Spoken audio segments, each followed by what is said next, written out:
제가 8월 한 달 동안 고린도전서 강해 설교를 잠깐 중단하고 주제 설교, 제목 설교를 했습니다. 고린도전서라고 한 책이 로마서 못지않게 워낙 심오한 책이기 때문에 상당히 설교자도 힘들고 또 듣는 여러분들도 쉽지 않습니다. 그런데 이제 한 달이 지났기 때문에 9월부터는 다시 고린도전서 강해 설교로 돌아갑니다. 지난번 설교 때보다도 훨씬 더 시간도 많이 들고 에너지도 더 많이 필요하고 또 연구도 많이 하고 묵상도 많이 해야 하는 번거로운 작업이지만 일생일대에 우리가 한 번은 제대로 이해해야 할 그런 말씀이라고 확신합니다. 고린도전서 7장에서는 이 그리스도인이 독신으로 살아야 되는가, 혼인해야 되는가, 재혼은 어떻게 하고 이혼은 어떻게 하는가, 이른바 이 결혼 문제에 대해서 고린도 교인들이 문의한 내용을 바울이 대답했습니다.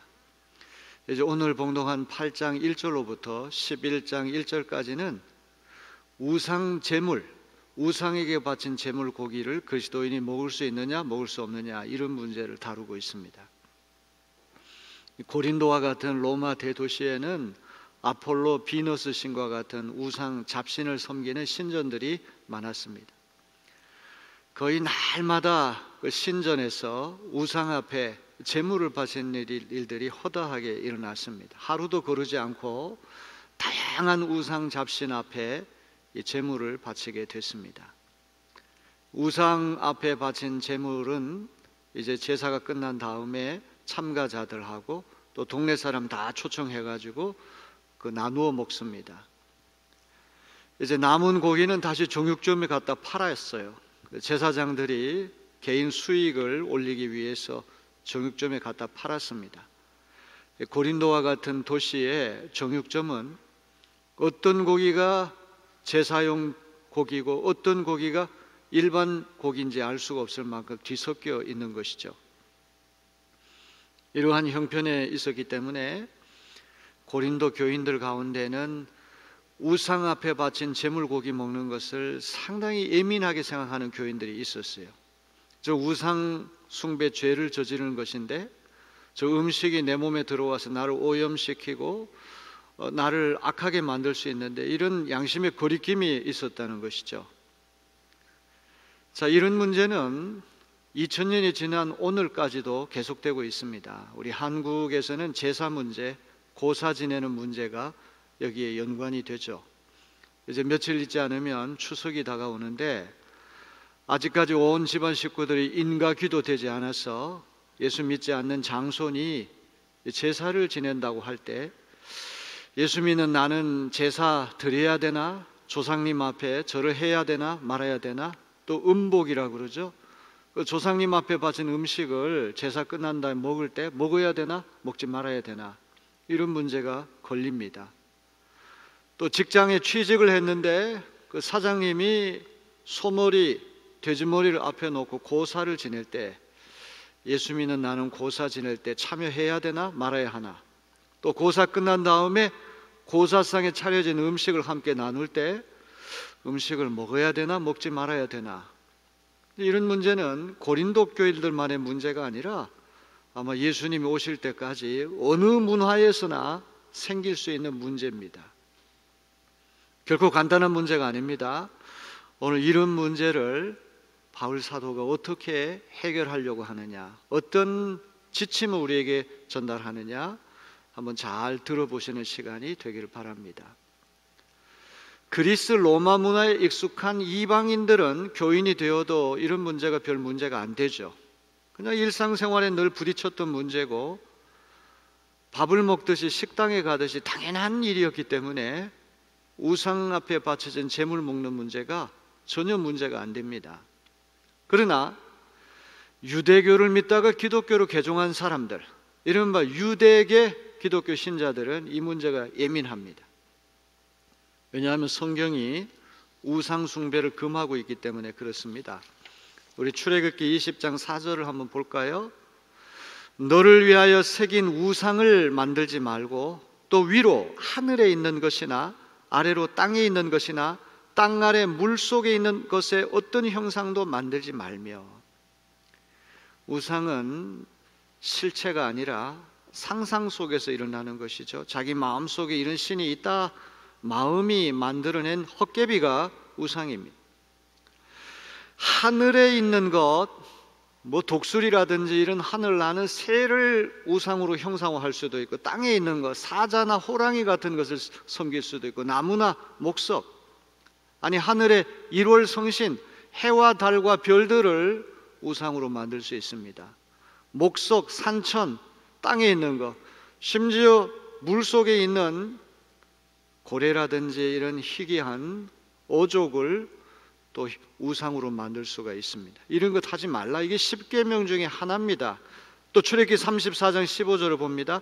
너는 삼가 그 땅의 주민과 언약을 세우지 말지니 이는 그들이 모든 신을 음란하게 섬기며 그들의 신들에게 제물을 드리고 너를 청하면 뇌가 그 제물을 먹을까 함이며, 우상에게 바쳐진 제물을 먹지 말라.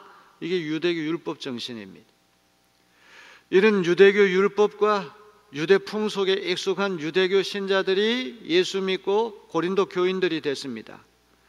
이제 이런 유대기의 신자들에게는 우상 제물이 만만한 문제가 아닙니다. 양심이 아주 예민한 문제입니다.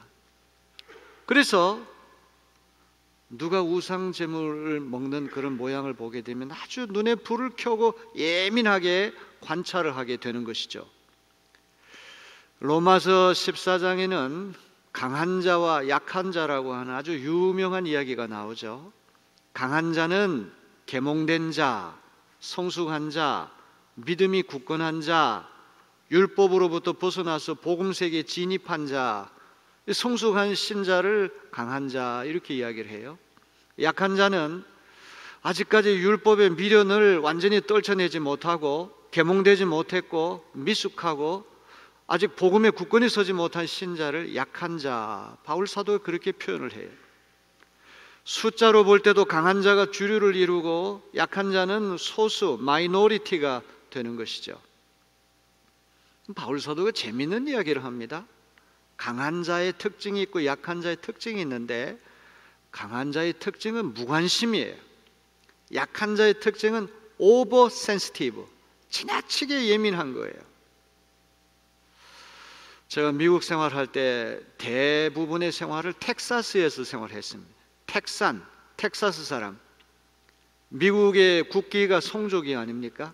별이 50개 들어가 있고 스트라이프, 줄이 13개가 들어있는데 별 50개는 50개 줄을 말하는 것이고 13개의 줄은 미국 최초의 연방공화국을 결성했을 때 최초로 거기 가입했던 13개 줄을 말하는 거예요. 그런데 텍사스의 주기는 론스타, 별 하나에다가 줄 하나를 딱 그어 놓았어요. 미국의 축소판이 텍사스다, 이런 의식을 갖고 있는 것이죠. 남북한을 합쳐서 땅덩어리가 한 5배 이상 크다 그러니까 차를 몰고 한없이 가고 가도 지평선만 아득하게 보이는 참 광대한 땅이 텍사스라고 하는 땅입니다. 텍사스 사람들은 세계의 중심이 텍사스를 중심으로 돌아간다, 이렇게 착각하고 있습니다. 한국이 어디 붙어 있고 대통령이 누군지 모릅니다. 거의 모릅니다. 근데 우리는 미국 대통령이 누군지, 미국에 무슨 일이 일어났는지, 미국 정치가 어떤지, 아프가니스탄에서 어떤 일이 일어났는지 미국 사람들보다도 우리가 더 잘 알아요. 강대국의 특징은 무관심이고 약소국의 특징은 민감하다는 것입니다. 여러분이 어떤 조직에 들어갈 때 내가 강자인가 약자인가 확인해 보기 위해서는 내가 비교적 무덤덤하고 무관심한 편인가, 아니면 지나치게 예민한가, 다른 사람들이 내 옷차림에 대해서 어떻게 생각할까, 나의 존재를 어떻게 할까, 이렇게 예민하게 반응한 사람은 대체적으로 약자이기 때문에 그런 마음이 생겨나는 거예요. 우상 제물과 관련해서 강자와 약자도 마찬가지입니다. 이 강한 자들은 우상이라고 하는 건 헛개비고 우상은 실체가 아니고 인간이 상상력을 가지고 마음에서 만들어낸 것이고 1월 성신, 산천초목, 그게 어떻게 살아있는 신이 될 수 있단 말이야. 음식은 중립적이야. 아무리 좋은 음식을 먹는다고 해서 음식 때문에 우리가 깨끗해지고 음식 때문에 우리가 거룩해지고 음식 때문에 구원받는 것은 아니죠. 음식은 중립적인 것이지 그 음식이 하나님과 우리 관계를 결정하는 것은 아니라는 것이죠. 이런 올바른 신학적인 지식을 갖고 우상 앞에 바쳐진 제물은 아무것도 아니니까 얼마든지 먹을 수 있다, 이런 자유가 있다, 이런 권리가 있다, 나는 자유와 권리를 누릴 수가 있다, 이런 생각을 갖고 주일날 예배 끝난 다음에 공동 식사를 할 때 우상 앞에 바쳐진 제물로 추정되는 음식을 약한 자들 앞에서 버젓이 먹는다고 생각해 보세요. 그때 믿음이 약한 자들은 양심에 상처를 입게 됩니다. 야, 저건 우상 숭배해서 나온 제물인데 저거 먹으면 우리를 오염시킬 텐데, 예민하게 되는 것이죠. 바울은 이렇게 하는 것이 걸려 넘어지게 하는 것이고 그를 그리스도께 죄짓게 하는 것이고 궁극적으로 망하게 하는 것이다, 이런 이야기를 합니다. 심지어 너는 아직도 율법 세계에 머물러 있고 아직 계몽되지 못하고 아직 미숙하고 복음의 굳건히 서 있지 못하기 때문에 내가 한 수 가르쳐줘야 되겠다, 너를 개화시켜야 되겠다, 계몽시켜야 됐다, 이런 소명감을 갖고 보란듯이 우상 제물을 먹다 보면 그걸 지켜보던 약한 사람이 처음에는 예민하게 반응하다가 저렇게 해도 되는구나, 자기 양심과 상관없이 양심과 위배되는 똑같이 따라하는 행동을 할 수 있다는 말이죠. 같은 회사의 장로님과 집사님이 한 직장 생활을 하는데 고사를 지내게 됐다고 생각해 보세요. 집사님은 양심이 예민해가지고 기독교인이 고사 지내면 안 된다, 고사상에서 나온 음식 먹으면 안 된다, 이런 생각을 갖는데 장로님은 이 고사라고 하는 건 다 헛개비 앞에 하는 것이고 음식이라는 건 중요한 거 아니다, 그래서 그 음식을 자유롭게 먹습니다. 그럼 집사님이 처음에는 마음에 상처를 입어요. 저렇게도 되나? 시간이 갈수록 장로님도 저런데 나라고 못할 거 뭐 있느냐, 똑같이 따라하게 된다는 말. 이것도 자기 양심에 어긋나는 일을 따라서 하는 것도 죄가 되는 것이기 때문에 그 연약한 자를 결국은 걸려 넘어지게 하는 것과 마찬가지라, 이런 얘기가 되는 것이죠. 제가 독일 가서 한 학기 공부를 하는 동안에 다 목사님들이 같이 이제 공부하러 오셨는데 이 점심 식사를 같이 나누게 됩니다. 그러면 어김없이 독일 목사님들 생맥주를 다 마십니다. 처음에는 생맥주 마시는 그 풍경이 저에게 익숙하지 않았어요. 목사님이 어떻게 맥주를 마실 수 있지, 이런 생각을 했는데 나중에 알아보니까 그것이 음료수 마시는 것과 마찬가지. 독일이라고 하는 사회는 석회수가 많기 때문에 그 석회수를 계속 마시다 보면은 몸에 돌이 생겨가지고 신장 결석 같은 게 생길 수가 있단 말이죠. 그래서 하나의 이 석회수 대안으로 나온 것이 생맥주고, 마틴 루터 같은 사람은 집안에 양조장을 만들어 가지고 손님들 올 때마다 손수 만든 맥주를 대접했다고 하는 그런 기록이 나온단 말이죠. 자, 이런 문제, 한국에서 아주 깡보수, 술, 담배는 절대로 금해야 되는, 술, 담배 하는 건 죄를 짓는 거다, 이런 가르침을 받은 사람이 독일 목사님이 그런 행동을 한다는 것을 보게 될 때 처음에는 상처를 입겠죠. 예민하게 반응을 하겠죠. 그러나 시간이 지나면서 목사님도 저렇게 맥주 마시는데 나라고 못할 일 뭐 있어? 영어로 emulation, 똑같이 모방을 하고 따라 할 수 있다는 말이죠. 지금 바울 사도가 다루는 문제가 다 이런 문제인데, 자, 이 8장 1절 말씀이 상당히 중요한 말씀, 우리 8장 1절 말씀 다 같이 한번 읽어볼까요? 우상의 제물에 대하여는 우리가 다 지식이 있는 줄을 아나 지식은 교만하게 하며 사랑은 덕을 세우나니. 8장 1절로부터 11장 1절까지 우상에게 바친 제물, 고기 먹는 문제를 다루는데 제일 먼저 소두에 지식과 사랑 이야기를 해요. 단도직입적으로 우상 제물 먹어도 된다, 먹어서는 안 된다, 왜 그래야 되느냐, 이런 얘기를 하는 것이 아니라 우상 제물에 대하여는 우리가 다 지식이 있는데 지식은 교만하게 하며 사랑은 덕을 세운다. 오늘 제 설교 제목이 지식과 사랑입니다.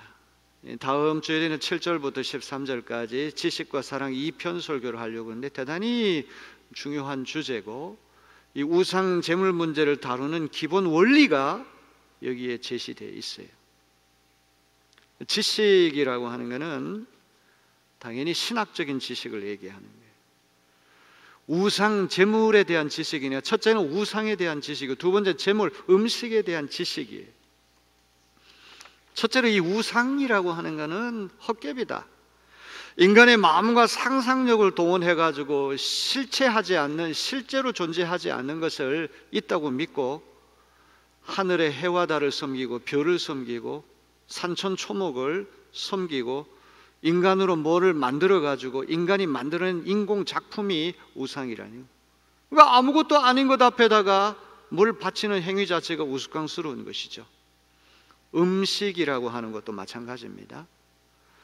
음식이 하나님과 우리와의 관계에서 영향을 미치는 게 아니란 말이죠. 음식이 우리를 깨끗하게 하고 음식이 우리를 구원하는 것은 아니란 말. 음식은 중립적인 것 뿐입니다.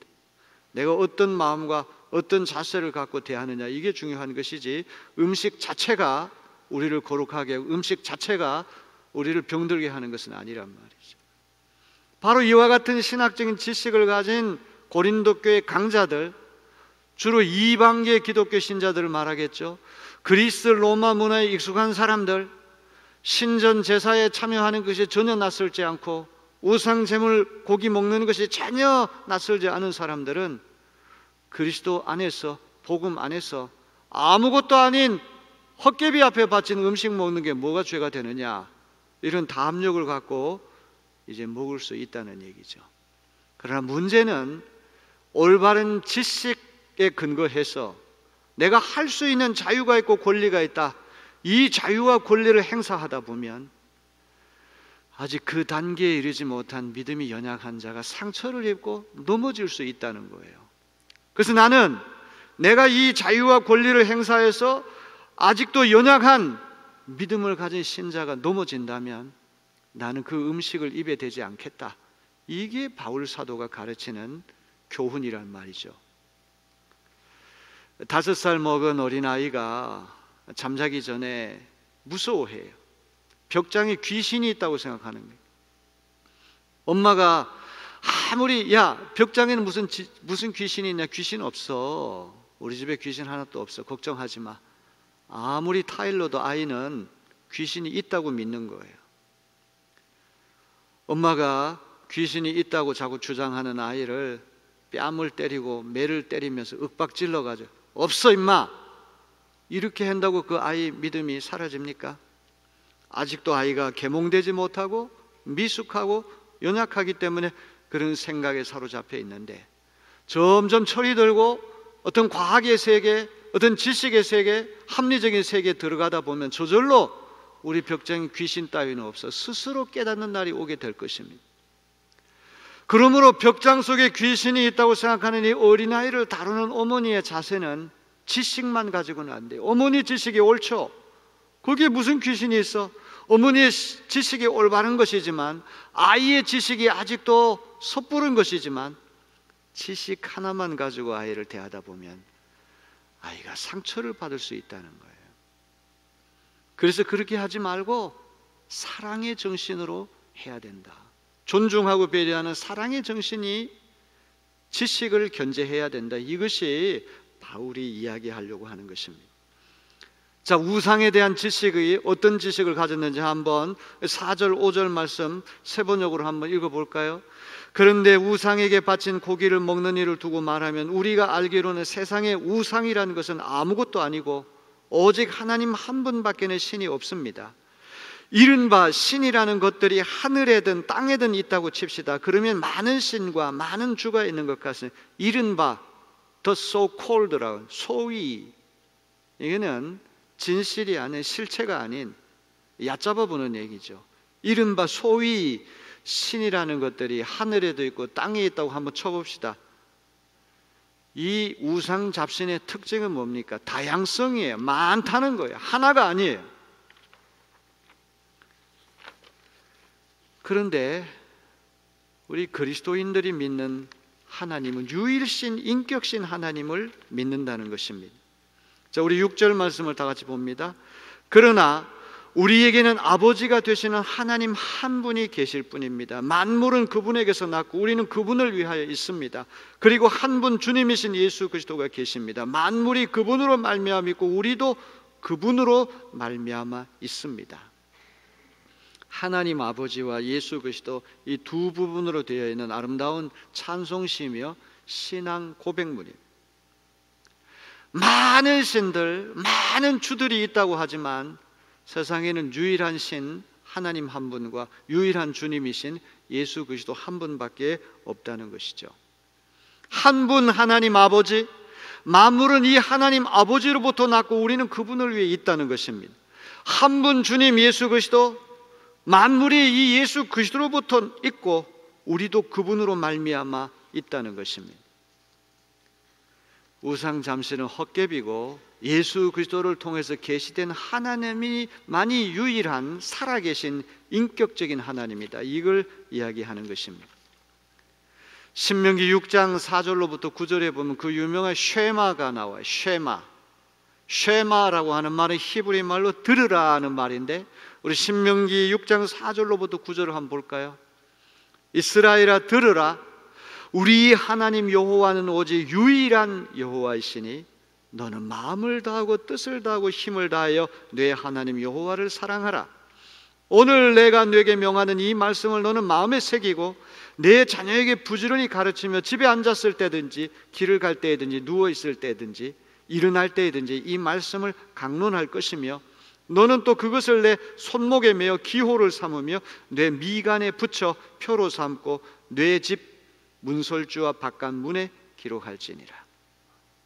독실한 유대교 신자들이 미간 눈썹 사이에다가 뭘 하나를 매달고 손목에도 이 쉐마를 매달고 아침 저녁으로 기도하는 그런 광경을 여러분 보신 적이 있을 것입니다. 바울 사도는 이 쉐마의 유일하신 하나님은 일월 성신이나 산천초목과 같이 헛개비 실체가 없는 인간의 마음 상상에서 우러나서 인간이 손으로 만든 그런 우상과 달리 살아계신 아버지, 유일하신 인격신 하나님일 뿐만 아니라 예수 그리스도 그분이 하나님과 근본 본체이신 예수 그리스도 그분이 하나님과 더불어 온 우주 만물이 이 하나님으로부터 나오고 하나님으로부터 구원받고 하나님에 의해서 구원받고 하나님에 의해서 완성된다는 그런 고백을 하고 있습니다.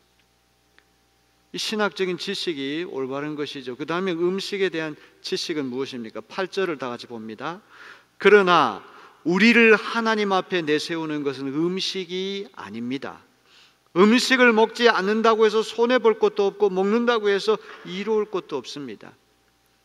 여기 8절의 지식, 음식에 대한 지식도 역시 강자의 지식, 재물을 먹을 수 있다고 하는 그런 지식을 가진 사람 얘기거든요. 그 사람들이 뻐기듯이 재물을 마음껏 이렇게 먹는 그런 태도를 취할 때 바울이 점잖게 타이르는 거예요. 우리를 하나님 앞에 내세우는 것은 음식이 아닙니다. 여러분이 강자라고 해서 음식 먹지 않는다고 손해볼 일도 없고 먹는다고 해서 이로운 일도 없을 것입니다. 음식이라고 하는 건 중립적인 것이고 음식 때문에 우리가 구원받는 것은 아니라는 말이죠. 로마서 14장 20절을 봅니다. 음식으로 말미암아 하나님의 사업을 무너지게 하지 말라. 만물이 다 깨끗하되 거리낌으로 먹는 사람에게는 악한 것이라. 모든 음식이 다 깨끗하지만 이게 뭔가 거리껴요. 자꾸 예민하게 생각이 돼요. 그럴 때는 그것이 악한 것이 된단 말이죠. 디모데전서 4장 3절 4절입니다. 혼인을 금하고 어떤 음식물은 먹지 말라고 할 터이나 음식물은 하나님이 지으신 바니 믿는 자들과 진리를 아는 자들이 감사함으로 받을 것이니라. 하나님께서 지으신 모든 것이 선함에 감사함으로 받으면 버릴 것이 없나니. 하나님이 지으신 모든 것은 이 음식을 두고 말하는 것인데 다 선하기 때문에 감사함으로 받으면 버릴 것이 없다는 것입니다. 절제의 문제지 어떤 음식이 원천적으로 잘못되고 어떤 음식이 원천적으로 잘 됐다, 이거는 잘못된 생각이란 말이죠. 이 내용을 갖고 야, 성경에 보니까 모든 만물은 하나님이 지으신 선한 음식이니까 감사함으로 받으면 된다, 이렇게 되니 술도 마시고 담배도 피우고 다 해보자, 그거는 아니죠.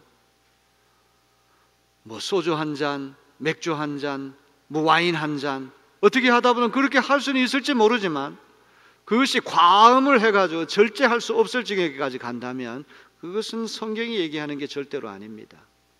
건강을 생각해서 술을 끊고, 건강을 생각해서 이웃을 배려하고 가정을 배려해서 담배를 끊는다면 그것이 더 아름다운 태도겠죠. 자, 그러면 이제 이 지식과 사랑의 관계에 대해서 이제 말씀을 드리려고 합니다. 우리 8장 1절을 세번역 성경을 한번 읽어볼까요? 우상에게 바친 고기에 대하여 말하겠으면 우리는 우리 모두가 지식이 있는 줄로 알고 있습니다. 지식은 사람을 교만하게 하지만 사랑은 덕을 세웁니다. 지식이라고 하는 말이 헬라 말로 그노시스라는 말이에요. 아주 중요한 그노시스. 사랑은 아가페. 그노시스와 아가페의 관계를 얘기하는데 지식은 우리를 교만하게 만든다는 거예요. 지식이라고 하는 것이 교만하게 만들다. 이 교만하다는 말이 헬라 말로 PCO이라는 말인데 이 PCO는 부풀어 오른다 이 말이에요. 큰 풍선에다가 공기를 주입시킬 때 바람이 점점 들어가서 부풀어 올려서 빵 터지기 일보 직전까지 가는 게 그게 교만하게 되는 거예요. 사람이 교만하게 되면 안하무인이 되고 눈에 보이는 게 없잖아요. 오만 불손해지고 자아도취에 빠져가지고 풍선에 바람이 가득 차서 터지기 일보 직전까지 그런 상태가 되는 것. 지식이 우리를 그렇게 만든다는 말이죠. 사랑은 덕을 세운다.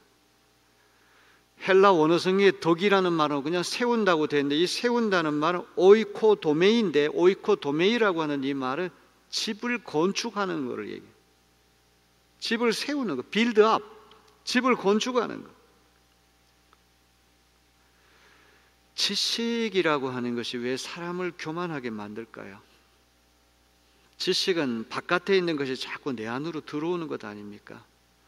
그러니까 내가 중심이 되고 내가 주체가 되고 밖에 있는 것이 내 안으로 점점 들어오다 보니까 팽창이 돼요. 자아가 팽창이 되고 자아가 부풀어 올라요.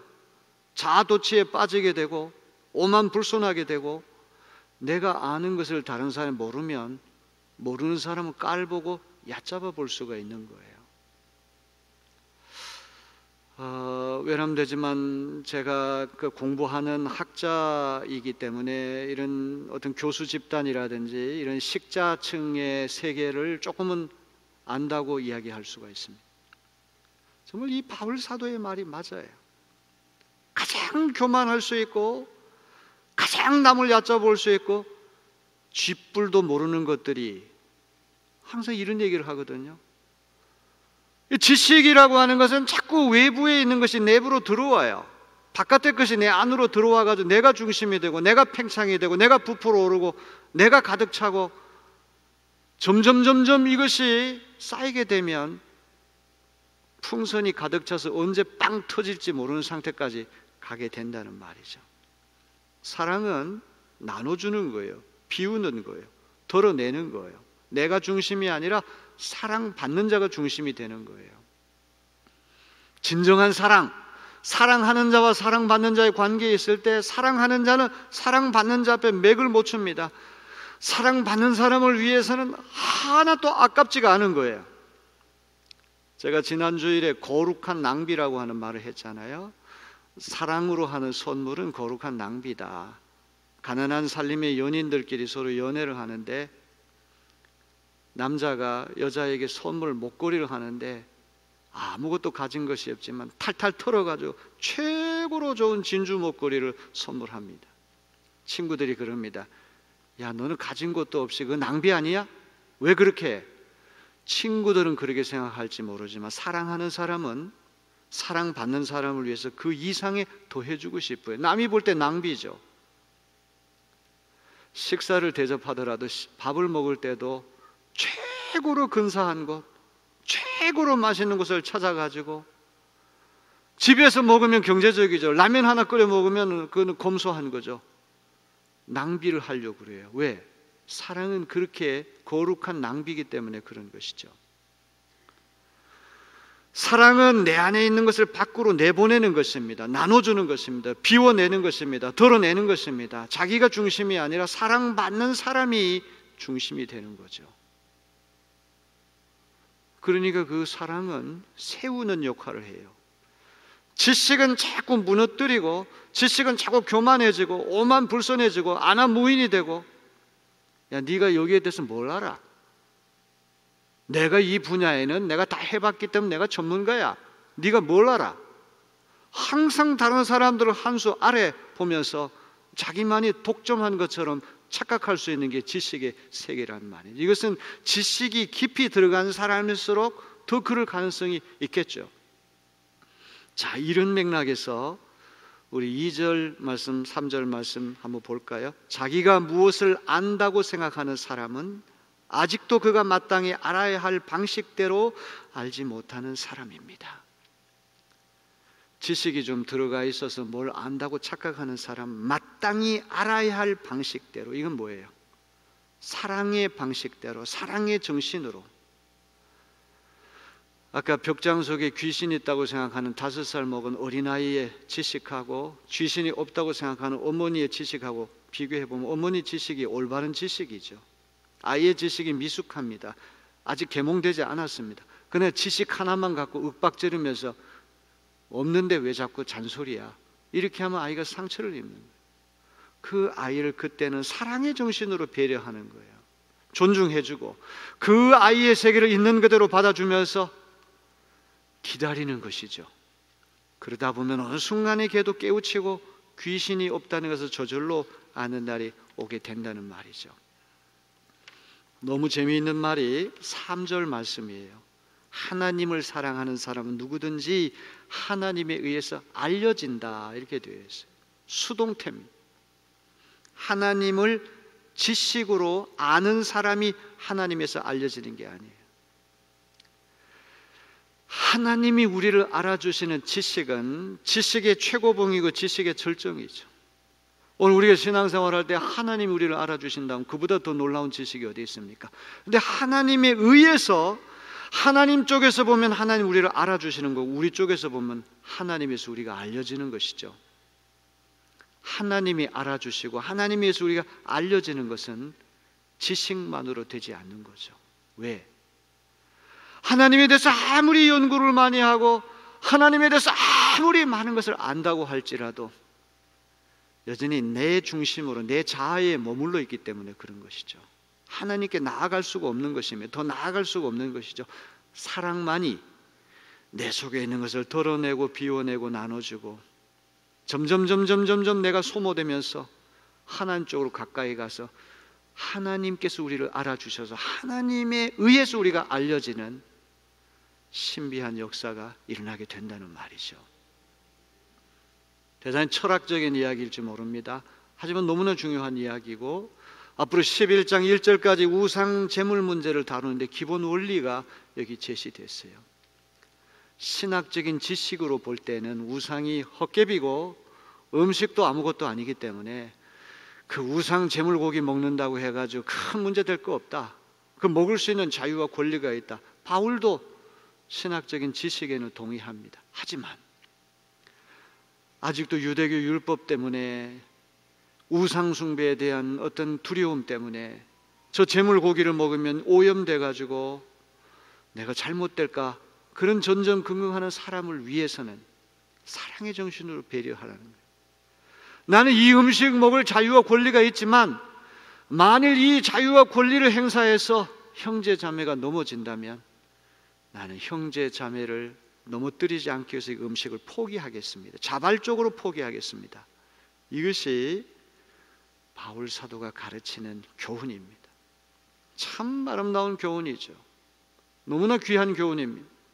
예수 믿는 사람들이 이런 예민한 문제에 봉착해서 어떤 태도를 취해야 할지 하나님께서 바울 사도를 통해서 우리에게 일러주시는 귀한 말씀인 것을 기억하시길 바랍니다. 바울이 그렇다고 해서 그노시스, 지식을 폐기하라, 지식을 버리라, 천부당 만부당한 말이죠. 지식과 사랑은 부부 사이입니다. 같이 가야 됩니다. 떨어질 수가 없는 것이죠. 하지만 지식만 가지고는 되는 게 아니에요. 올바른 지식만 가지고 되는 게 아니에요. 왜? 지식은 항상 우리를 교만하게 만들고 부풀어 오르게 만들고 자아도취에 빠지게 하고 오만 불손하게 만들고 그 단계에 이르지 못한 사람은 깔보고 업신여길 수 있기 때문에 올바른 지식이라고 할지라도 이웃을 배려하는 사랑의 정신으로 제약을 받아야 한다. 그래서 우리 다음 주에 살펴보겠지만 고린도전서 8장 13절에 사도 바울이 뭐라고 얘기합니까?